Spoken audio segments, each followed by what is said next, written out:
When it comes to people who understand the greatest good, I think the pioneers are an incredible example. I don't have pioneers in my family line other than my parents, who, as converts to the church, sort of left a lot of the comforts they could have experienced to go west in a way and bring us all into this covenant. But I think what the pioneers teach us is why it's worth it.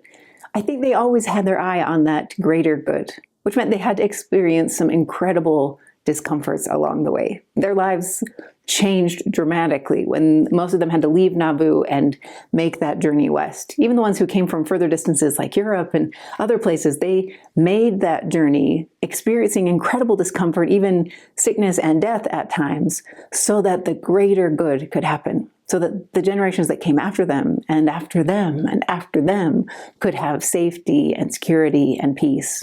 They could have a place where they could learn the gospel without fear. And so they sacrificed their current comfort for the greatest good.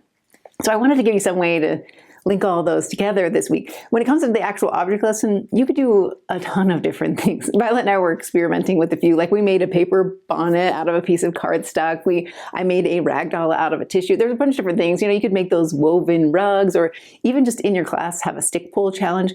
Talk about the pioneers in some way, and then talk about what the Lord teaches these elders about doing the greatest good. That oftentimes the Lord asks you to do things that seem beneath you somehow, or at least seem like they are stepping back in time or stepping back in comfort. And he asks you to do that so that the greatest good can be accomplished. And what he promises is you'll have what you need. You'll have the joy that you're hoping for. You'll have the promises if you just choose his ways first.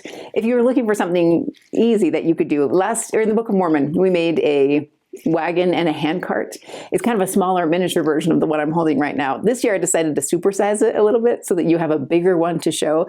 I don't have a giant wagon because it wouldn't fit on a piece of paper very easily, but this giant handcart gives you a chance to talk to your kids more about what the pioneers endured, why they chose to endure it, and how they always had their eyes on what will be the greatest good. How can I spend my time? How can I use my talents for what in God's eyes is the greatest good, not in the world's perspective? And hopefully that will help them think about their own life choices as well. They have a lot of talents and a lot of potential, but what the Lord asks them to do is always check in with him and find out what would be of the greatest good. What will last beyond this life? What things can you really invest your time in that matter eternally rather than just in the short term? Hopefully talking about the pioneers helps you make those connections.